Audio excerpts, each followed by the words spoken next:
Much for watching us here on Good Morning Arkansas. It's always nice to have Dr.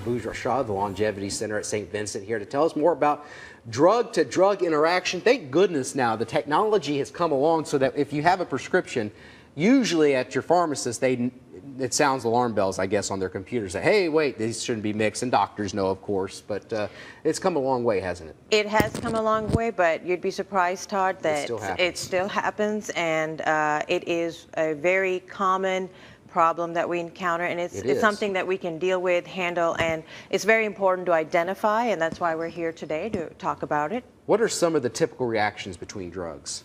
When we talk about drug interaction, that is when two drugs taken together interfere with each other, and they can either cause an increase in the effect of one drug or a decrease in the effect of one or both of the drugs. But some of the when two drugs interact, the overall effect can be either increased, which we can see in some medications like aspirin and Coumadin or warfarin.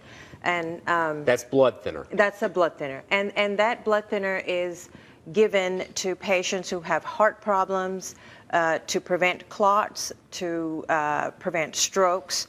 And it's important to take these two medications, but taken together, they can increase the risk of bleeding. Now, on the other side, certain medications taken together, like antacids, can actually decrease the effect of some medications like antibiotics, heart medications. Antacids can. Antacids, so you take a little Zantac, that could...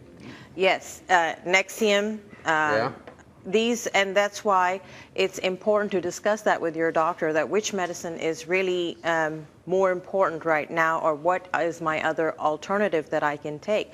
Because if you're taking these medications, you're not going to have the other medication that might be important working to its full potential. Now, sometimes when you get drug interaction, it can be deadly, can't it? What are some of the symptoms? Yes, some of the worst adverse effects that you can have between a drug-drug interaction is a dangerous drop in your blood pressure. And that can, if not identified quickly, can actually become fatal. Or a fast, irregular heart rhythm can also occur.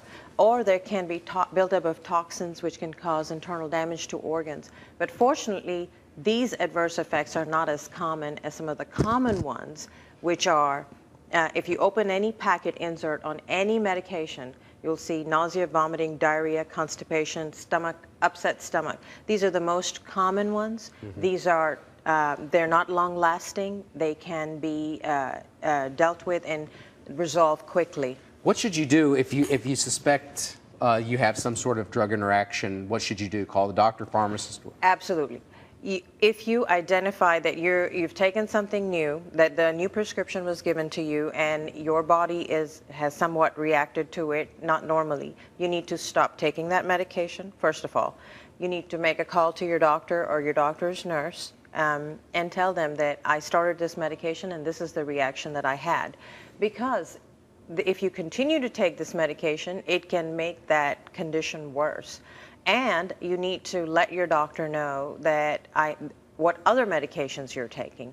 You may need to set up an appointment and take all your pills. I always tell my patients, please bring all your pills in a packet so I know what dose you're on, what medication you're on, because it's too much to ask your patients to remember the names of all these complicated fancy drugs and know what dosages they're on, and that helps the provider so that we don't run into this problem. We don't have much time right now left, but is there any type of group of people that are more serious risk, at a serious risk to drug interaction?